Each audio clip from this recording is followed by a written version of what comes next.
Well, let's go live to Tel Aviv now and speak to Iris Makler. She is in Tel Aviv today because that's where tributes are taking place throughout the day for those killed a year ago. Iris, it's good to talk to you. Just tell us what's happening where you are.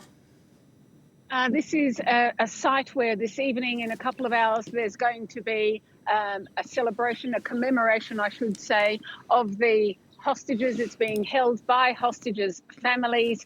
It'll be here, they were expecting tens of thousands, but there's now a limit of 2,000 people. So entry is very strictly policed at the moment. And that's because of a fear of incoming rockets, and large gatherings are now forbidden. But I think it's important to say that every event like this that has been held today, a live event, mourning, prayers, concerns, all of this is being held not by the State of Israel, but simply by civic groups. Groups of people who were hostages themselves and have been released. Groups of people whose families are being held hostage in Gaza. Groups of people who are mourning the families they lost on October the 7th. And they are not attending. Well, in fact, there is no event that's a national event being held by the State of Israel because it was so controversial that this same government that was in charge here is the one that hasn't been investigated, hasn't set up any kind of investigation, and is still in power with no sign of an election on the horizon.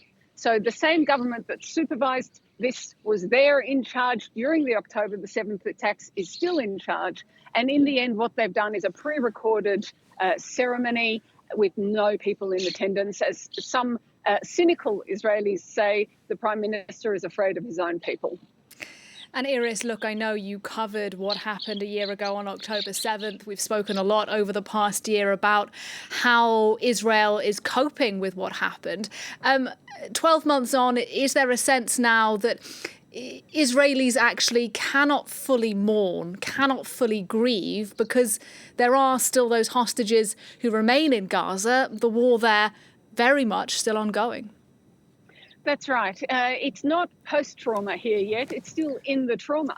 The hostages have not been released. The war in Gaza, while winding down, is not over. A new front has been opened with Lebanon, perhaps also a new front with Iran. And all of that means that people here still live this tragedy, what was for them the worst attack against civilians in Israeli history since 1948. And I guess what that really means is it's an open wound.